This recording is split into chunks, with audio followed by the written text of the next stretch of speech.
The perfect start to a late afternoon's fishing.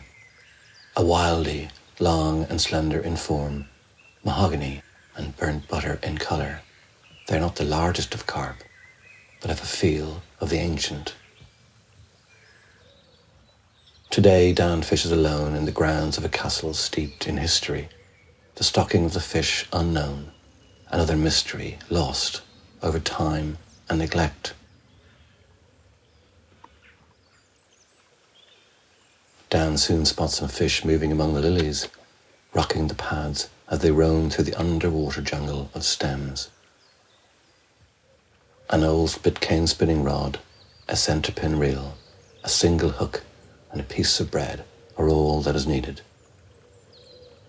It's a simple approach that allows him freedom to roam from swim to stalk individual fish.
In the spring, Dan contacted the Benedictine nuns of Minster Abbey on the Isle of Thanet. In early summer, Dan was invited by Sister Walburga to look around the grounds and to investigate the last remaining pond. Sister Walburga talks about the history of the abbey, spanning 1300 years, and its ties with King Canute and the Benedictine monks of St. Augustine's Abbey, Canterbury. Her enthusiasm for the history of the abbey is captivating. Dan hangs on every word as she talks about the buildings and the last remaining pond.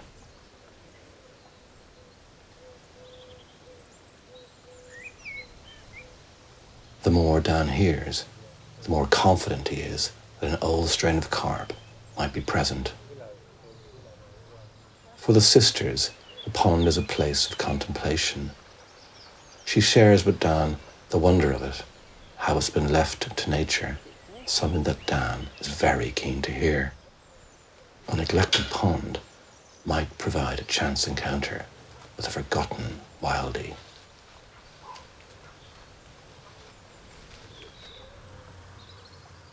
A feeding carp. Dan is quick to cast his line, and for a moment he's attached to a lightning bolt that soon shakes off the hook.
A mirror carp.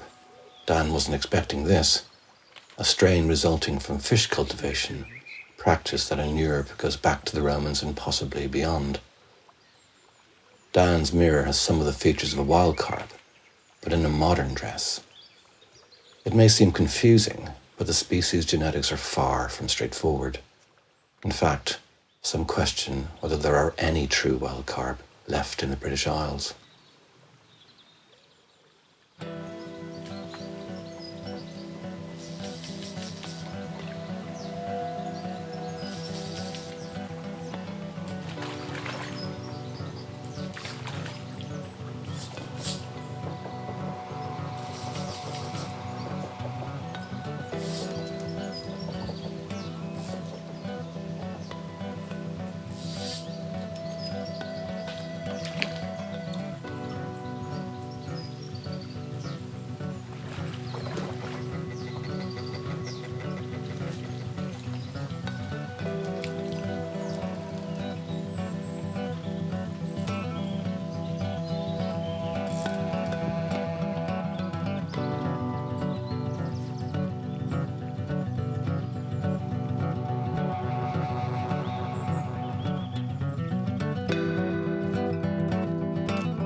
From an old map, Dan has found a pond that he believes may hold wildies and has been given permission to fish it. A path from the manor house takes Dan deep into a valley, a contrast from the flint walls and spires of Minster Abbey. Soon the winding path takes him to a clearing and a shrouded pool. Fallen trees and neglect, the pool looks promising.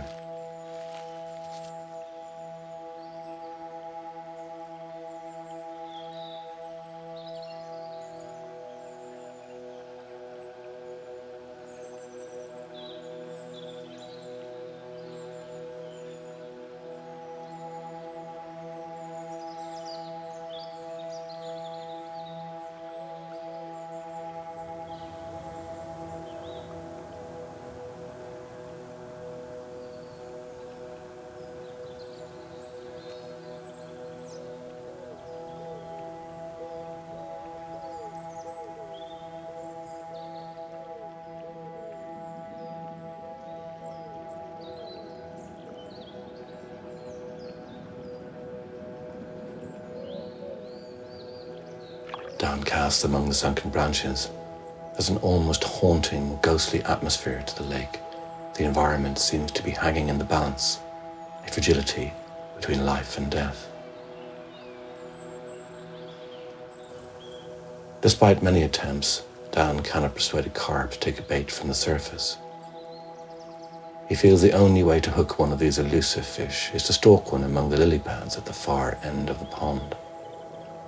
Quietly and slowly, he creeps around the pool, trying to spot a fish that may be close in. He spots a carp among the safe haven of lilies and lowers a hook bait close to a wary fish.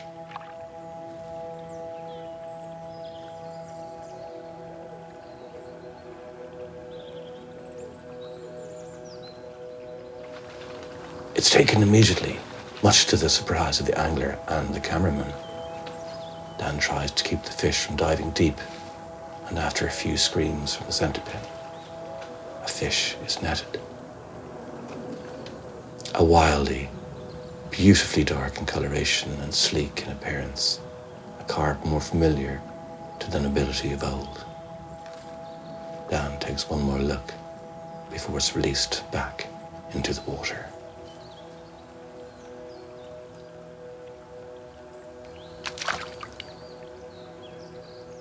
An eerie stillness settles over the pool. No more fish are to be seen or heard. The place, it seems, has become lifeless.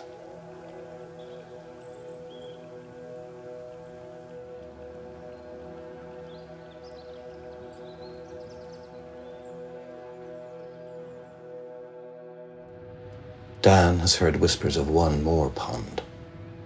He is a treasure seeker, addicted, and with just a few hours of light left, Dan heads off, further back in time.